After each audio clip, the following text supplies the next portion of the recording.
5th Hour Radio Show. So, Darren, tell us a little on how you began this adventure in cooking. You know, what inspired you to want to become a chef in the first place? Well, my mother was a chef, and growing up as sort of a young kid, I used to spend most of my time either at school or on the soccer field hanging out with the kids. But I used to love coming in to the house around meal times because my mother had always cooked something amazing. So that was always fun for me. And when it came to leaving school and finding a career, I wasn't sure what I wanted to be. And my mother said, well, you know, you've got the concentration of a 2-year-old. You'd snuggle being a builder. You'd lay the foundation and, you know, you'd be on to the next project. But cooking, you know, you love eating food, so why not try that? So she got me interested. She got me a sort of little part-time job working at the local hotel washing dishes. And it was while I was there that I'd get the dishes done quick and say to the chef, hey, I can do that, I can do that, I can do better than that. And in the end, they decided, well, you know what, maybe you can. So it sort of took off from there, really. Do you think you had a natural ability to cook? I know it says on your website you trained in London, but do you think your natural ability set you apart from other aspiring chefs? I don't know about a natural ability. I mean, I have a passion for food. For me, you know, after 30 years of cooking, I still get excited going into the, you know, the food stores and seeing new ingredients and thinking, what can I create with these? What can I cook? What can I make different? And, you know, it's just so exciting putting food on the table and seeing the oohs and ahs and people getting excited at something you've created. How do you incorporate your passion into some of the dishes that you prepare? I think that it's the passion is sort of finding new ingredients or finding, you know, ingredients sort of that sort of have nostalgia to them, have sort of, you know, past memories. Seeing things like you know, stew and dumplings that my grandmother used to cook me as a little boy, and then sort of, you know, recreating my version of that and walking through the door sort of on a cold winter's day and the smell of that. You know, cooking's not just about the food, it's sort of about the, you know, the memories and everything else it brings to the table too. Do you get a dish just right before you unveil it for someone? With most food things, I mean, you know, obviously chefs, you know, have to try and stay on top of sort of the latest techniques and the latest inventions and creations. And you know, okay, well, sous vide cooking is new now. What's that? How do we do it? So yeah, you've got to test out recipes first and make sure everything's good. And you know, you work to a standard. So you know, I'm sure that everything leaving my kitchen has to be to a particular standard because I think, like most careers, you know, you're only as good as the last thing you've presented, and it certainly goes with food. You're only as good as your last meal. Something I'd like to know, how has technology affected the dishes you prepare? Oh, incredibly so. I mean, just in, you know, I said I've been cooking for 30 years. I have, you know, rattling pans in the royal kitchens at Buckingham Palace. You know, those days we were cooking in antique copper pans dating back to the 1800s with Queen Victoria stamped on them.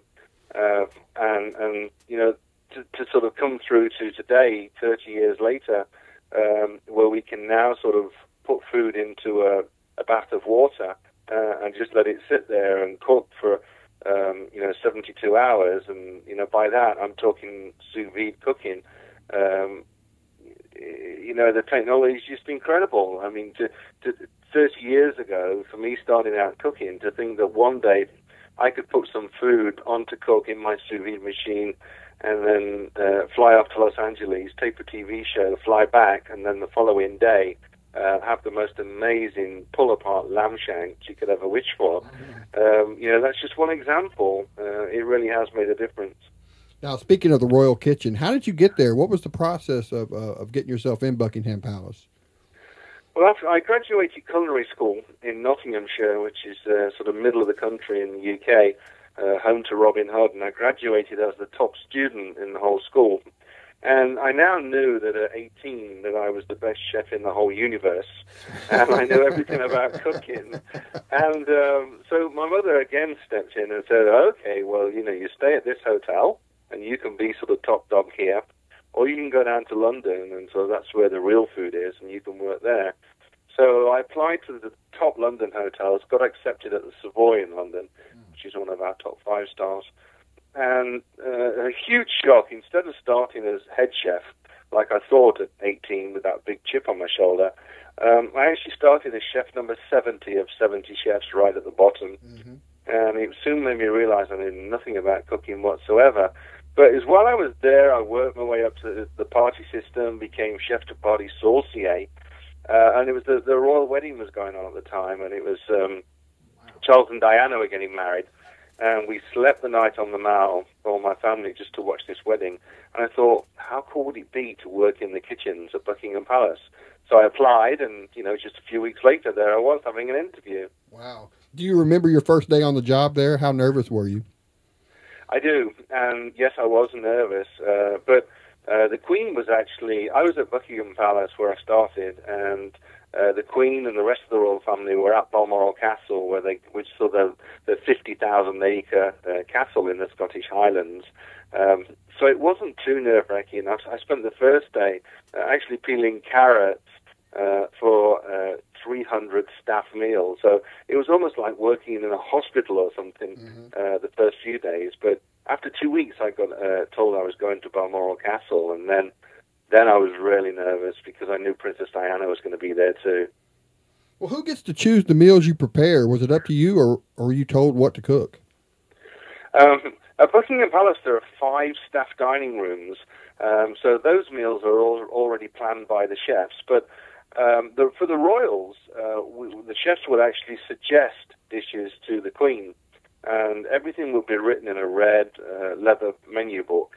And the Queen would put a line through the dishes that she didn't want, and that would tell us what she did want. And we'd send the menu book up, and then for the next 3 days, she would choose what she wanted for meals, and that gave us a chance to order all the food.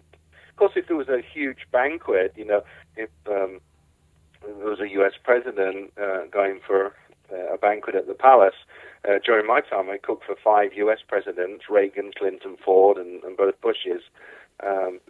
Then we had to sort of have, take in the sort of the protocol of contacting the Foreign Office and finding out any likes and dislikes, and of course any religious no-nos when it came to food. Mm-hmm. We had a listener named Michelle Longworth who wanted to know, what was Diana's and the Queen's favorite meals? Did they have a favorite dish that you could always count on making on regular occasions?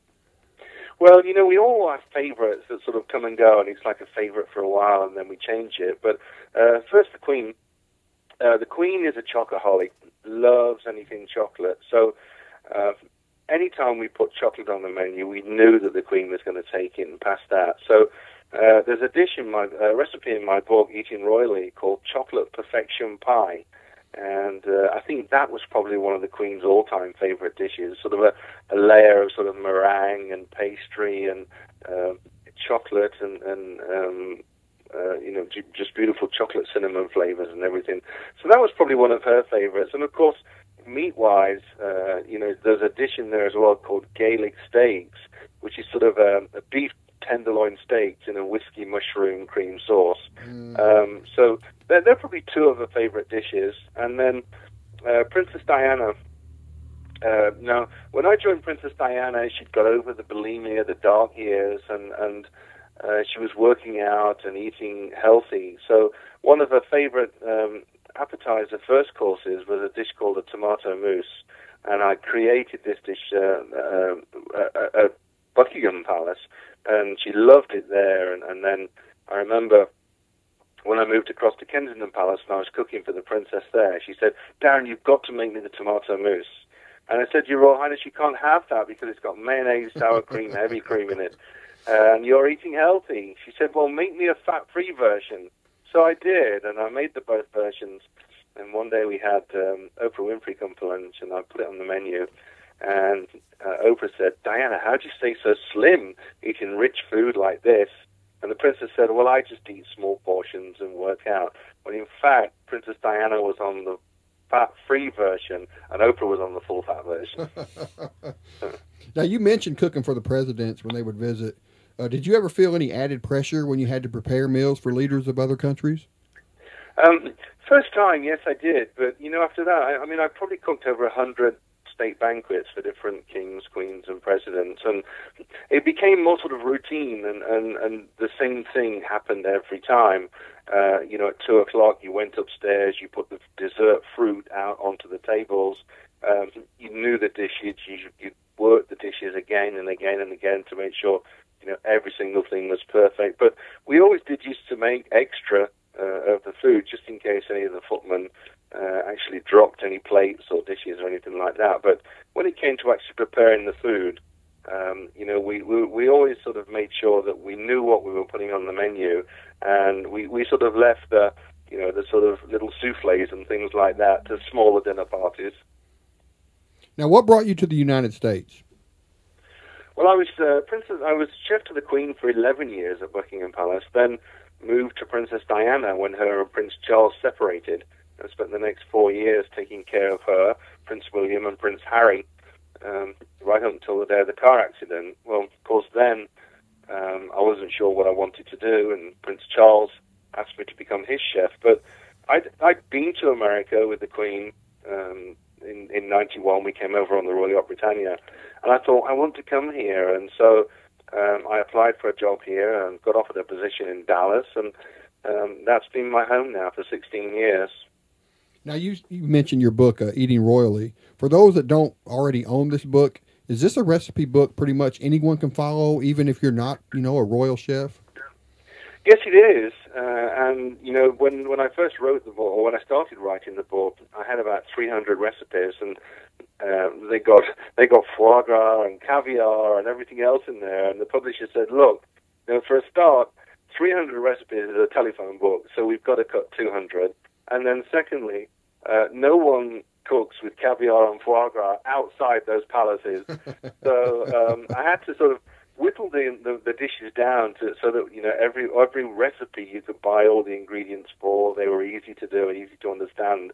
And most people now get the book and sort of take it off to bed with them, read all the stories about life at the palace, and then start cooking the favorite dishes. And we didn't mention Princess Diana's favorite dessert, but the bread and butter pudding in the dish is probably her favorite dessert. Okay. Now, is there anything we haven't covered? Any new projects? Anything coming up on your plate, so to speak? Not really. I think you sort of mentioned everything. My website's theroyalchef.com for anyone that wants to follow me. At the moment, I sort of travel the country doing culinary events, corporate events. So, if there's a birthday party or anything coming up or a corporate event, then bring me in. And then I also do culinary trips, and in August, I'm taking another culinary trip to Downton Abbey, which is sort of a period drama over here on PBS, which is really popular. So I'm taking a group of Americans. Anybody who wants to come with me to Downton Abbey and see Downton. I was there last year, and it's incredible. Well, Darren, I want to thank you for taking time out of your evening to join us on the 25th Hour Radio Show. It's been our pleasure, and we wish you nothing but success in the future. My pleasure. Thanks for having me.